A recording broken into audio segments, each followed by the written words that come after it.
Oui, pratiquement, puisque Zargo a repris, donc ouais, Lévin.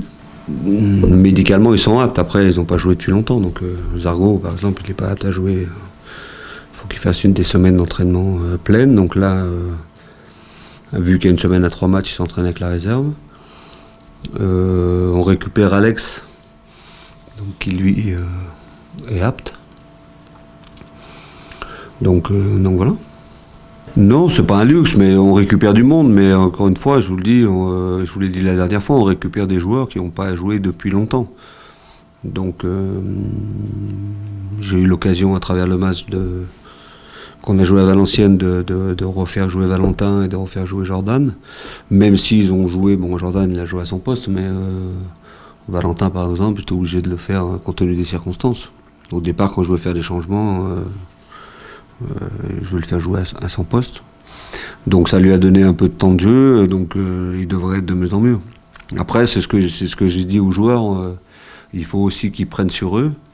C'est-à-dire que chaque fois qu'ils jouent, s'ils ont 20 minutes, 30 minutes, ou si je les fais débuter par exemple, ils doivent donner le maximum, pas calculer. Voilà. Même s'ils ont Valentin par exemple, quand il est entré, j'ai eu une discussion avec lui, j'aurais aimé qu'il fasse plus dans les courses et tout ça, parce que c'est comme ça qu'il va retrouver le rythme. Ce travail défensif, faire des appels, le replacement et tout ça, même si c'est compliqué de rentrer dans un match, surtout comme ça, à un poste qui n'est pas le tien et où on subit parce qu'on est 10. Mais voilà, parce que si on suit le protocole normal, 45 minutes en réserve, et puis après 1 heure en réserve, et puis après le joueur il est apte. Mais ça nous amène à 1 mois. Hein. Ça veut dire que je ne peux pas avoir les joueurs avant mi-avril. Donc on prend une autre option, et il faut que les joueurs, dans chaque entraînement, chaque fois qu'ils sont sur le terrain, ils aillent au-delà. Ça leur sert aussi de préparation physique. Alors c'est pas toujours facile, mais bon, c'est comme ça. C'est une bonne équipe, c'est une équipe qui a... je crois que Paul, c'est la 3e année qu'il est là. Ce qu'il a mis en place commence un petit peu à prendre forme. Après, c'est une équipe qui est très très bien organisée, qui ne fait pas forcément le jeu, qui excelle dans les jeux de transition. Donc qui joue, alors qui peut évoluer dans plusieurs systèmes.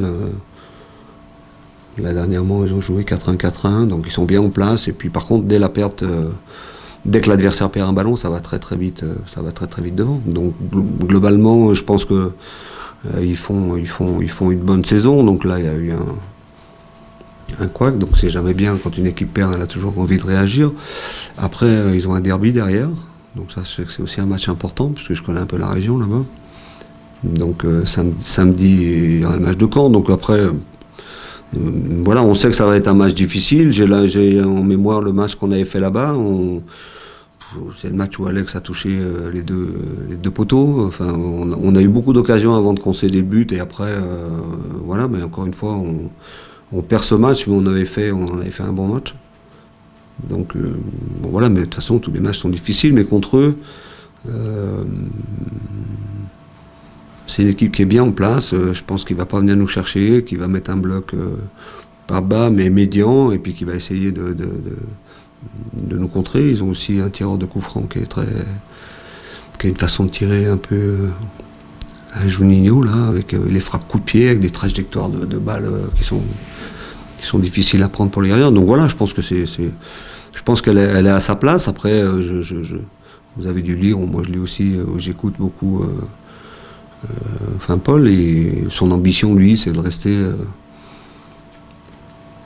à portée des 5 premiers et de pouvoir finir la saison là. Donc forcément, c'est une équipe qui va venir avec des ambitions, mais elle ne va pas changer sa façon de procéder.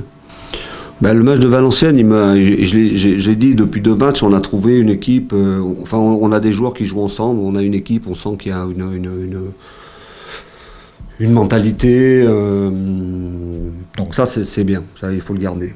Après, le match de Valenciennes, c'est le match peut-être le plus pauvre, c'est le plus pauvre, je pense, qu'on ait fait sur le plan offensif. On a frappé 4 fois au but. Donc, même si dans les circonstances où le fait de jouer à 10, mais on a joué des matchs à 10, je pense à Amiens par exemple, qu'on va rencontrer, où on a été très bon aussi sur le plan offensif. Donc aujourd'hui, on on est en dessous de ce qu'on est capable de faire sur le plan offensif. Donc il faut qu'on retrouve ça. On a joué, on a eu du mal, même si on était bas du fait de notre infériorité numérique.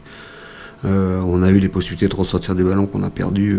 On a toutes les phases de transition, on a voulu les jouer trop vite.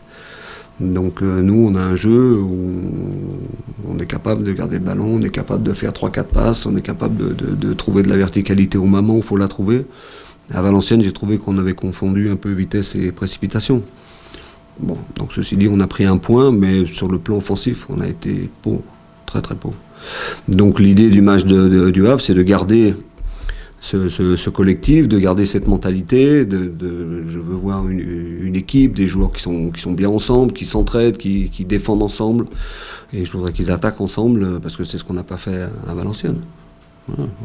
Parce que si on contre le Havre, il faudra faire des choses, sinon ça va être compliqué.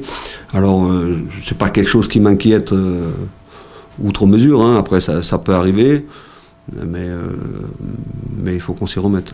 Alors après, l'arrivée le fait de récupérer Alex, le fait de récupérer aussi Valentin doit nous aider dans ce domaine-là. Ça, c'est sûr. Moi, je pense qu'elle va nous laisser le ballon. Hein. Sauf si nous on décide de lui laisser le ballon. Ben là, si les deux ne veulent pas du ballon, on va se faire chier. Hein. Non, après l'histoire d'un match, voilà, on ne sait jamais. Après, voilà. De toute façon, contre cette équipe, on sait qu'il faudra être le plus efficace possible. Et je ne parle pas simplement dans les zones de vérité, hein, sur le plan défensif et offensif, c'est à marquer des buts. Il faudra être efficace avec le ballon. Il ne faudra pas qu'on ait trop de déchets. Si on a trop de déchets au milieu, on va subir quelques contre-attaques qui peuvent faire mal. Mais bon, après, c'est une équipe aussi qui a des faiblesses, comme toutes les équipes, et on va essayer de mettre l'accent là-dessus.